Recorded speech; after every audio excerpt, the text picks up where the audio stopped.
Si la contre-offensive ukrainienne a pris de court les troupes russes, l'étendue de son succès a tout autant surpris ses soldats ukrainiens.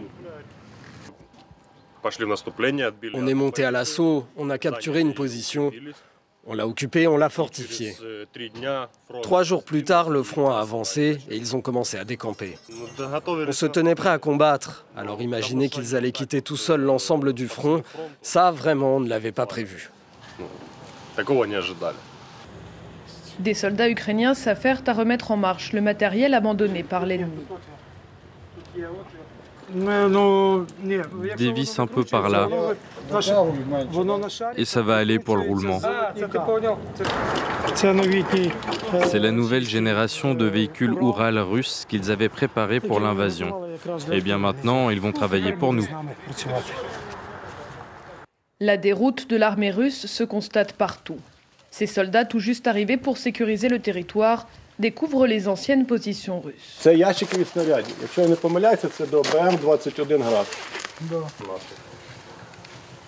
Les lignes russes se sont disloquées. Ici, ne reste que Lénine, une pin-up et des journaux de style soviétique sans mauvaise nouvelle.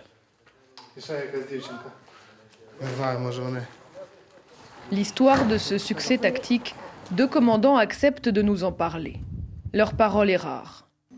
Andriy Malakov est officier dans les forces spéciales. Il a été blessé par balle pendant l'opération. Selon lui, cette réussite tient d'abord à la ruse, imaginée par l'état-major ukrainien quelques semaines avant l'offensive.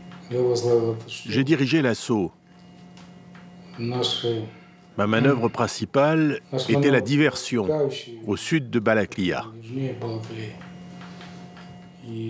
En fait,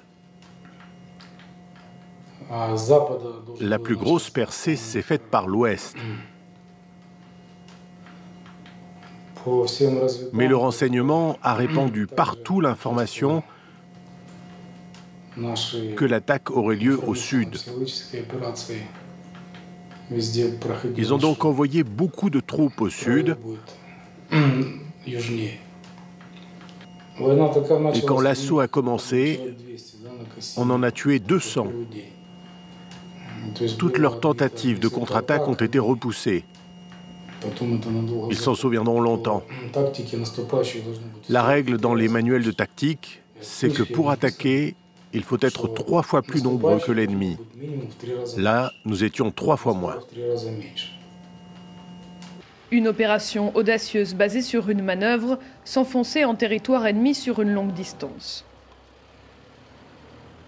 Lorsque le plan lui est présenté, Yaroslav Vassaliuk a du mal à le croire.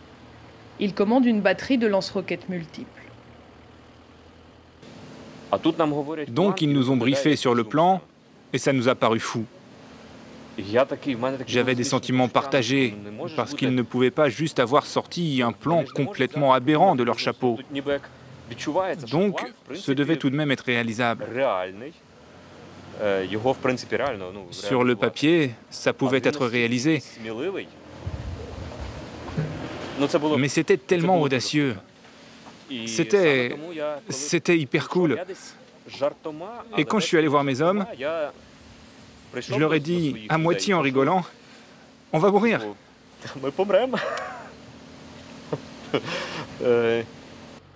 Son unité est désormais impatiente de poursuivre cette contre-offensive. J'espère que ça va continuer. Je ne suis pas sûr que ce soit aussi rapide, ou que les prochaines phases soient déclenchées dans l'immédiat. En ce qui concerne le moral, l'une des conséquences du succès de cette contre-attaque, c'est que ceux qui n'ont pas pu y prendre part sont encore plus motivés pour travailler dur, afin d'être choisis pour les prochaines opérations. Je leur dis toujours, on a encore tellement de territoires à libérer que tout le monde aura sa chance de participer à la libération d'un territoire.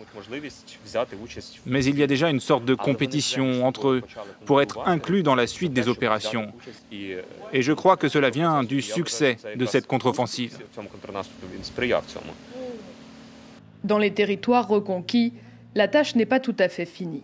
Ces soldats viennent tout juste d'arriver à Izium. C'est pas tranquille ici. On ne sait pas ce qui se passe dans les bois. Il n'y a pas que nous ici. Il y en a qui se cachent. On n'a pas fini le travail. On crée des checkpoints, des patrouilles. On nettoie les bois et les villages où il y a encore ces salauds.